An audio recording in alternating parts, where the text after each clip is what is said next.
Assalamualaikum warahmatullahi wabarakatuh. Perkenalkan, nama saya Rahmi Rahmasari dari Program Studi Pendidikan Guru Sekolah Dasar Universitas Muhammadiyah Tasikmalaya. Di sini saya akan menjelaskan tentang hakikat ipteks dalam pandangan Islam. Yang pertama, konsep ipteks dalam peradaban Muslim.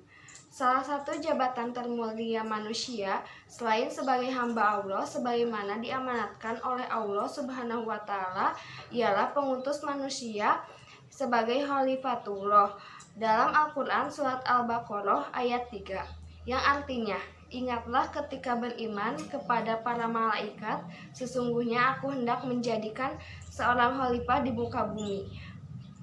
Mereka berkata, mengapa engkau hendak menjadikan khalifah di bumi? Itu orang yang akan membuat kerusakan padanya dan menumpahkan darah, padahal kami senantiasa bertasbih dengan memuji engkau dan mensucikan engkau.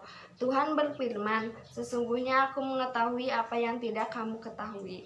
Dari ayat di atas dapatlah dipahami bahwa khalifah wakil, pengganti, pengemban, dan kewajiban. Sektor manusia sebagai khalifah Allah diberikan amanah ada dua hal penting. Yang pertama, tugas manusia untuk memelihara bumi dan pengrusakan secara sengaja dan kerusakan yang disebabkan oleh alam sehingga bumi diwariskan kepada generasi penerus dalam keadaan tetap lestari. Yang kedua, kewajiban manusia untuk selalu menciptakan perdamaian dengan penuh cinta dan menghindari tumpahan darah. Hal ini sejalan dengan visi risalah Islamiyah untuk selalu menebarkan rahmat kepada alam.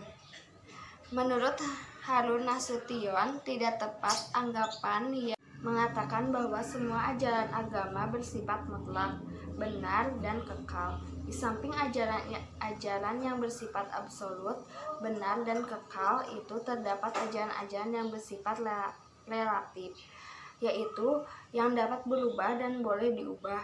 Dalam konteks Islam, agama yang diturunkan kepada Nabi Muhammad SAW memang terdapat dua kelompok ajaran tersebut, yaitu ajaran dasar dan ajaran dalam bentuk penafsiran dan penjelasan tentang perincian dan pelaksanaan ajaran dasar itu.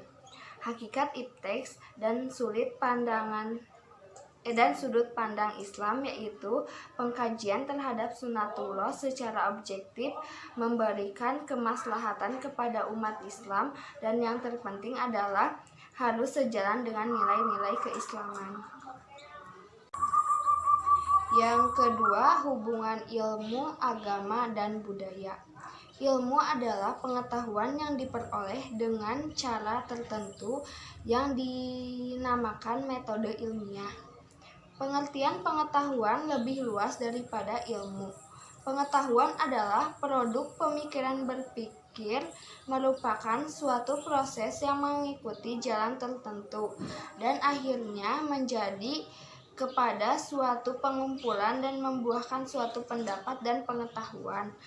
Teknologi yaitu usaha manusia dalam mempergunakan segala bentuk fisik atau jasa-jasa yang dapat memperbesar produktivitas manusia melalui pemahaman yang lebih baik, adaptasi, dan kontrol terhadap lingkungannya. Islam juga mengadopsi kata agama sebagai terjemahan dari kata al-din, seperti yang dimaksud dalam Al-Quran surat ketiga ayat 19 atau Jainul Arifin Abbas. Agama Islam disebut din dan al-din sebagai lembaga lillah untuk memimpin manusia untuk mendapatkan keselamatan dunia dan akhirat. Dengan agama, orang realistis yang tertinggi. Menurut Ki Hajar Dewantara, kebudayaan adalah sesuatu yang berkembang secara kontinu, konvergen. Jadi kebudayaan bukanlah sesuatu yang statis, baku, atau mutlak. Kebudayaan berkembang seiring dengan perkembangan evolusi batin maupun fisik. Manusia secara kolektif dan beberapa pendapat tersebut dapat disimpulkan bahwa kebudayaan dan budaya menyangkut keseluruhan aspek kehidupan manusia baik material maupun non-material. Yang ketiga adalah hukum sunatullah atau kausalitas. Sunatullah merupakan istilah dari bahasa Arab yang terdiri dari dua kata, yaitu sunnah dan Allah. Dengan digabungkan dua kata tersebut, maka menjadi susunan hidafah. Jadi, sunatullah dapat diartikan sebagai cara Allah memperlakukan manusia yang dalam arti luas, bermakna ketetapan-ketetapan atau hukum Allah yang berlaku untuk alam semesta. Sunatullah secara terminologis adalah bahwa sunatullah sebagai jalan yang dilalui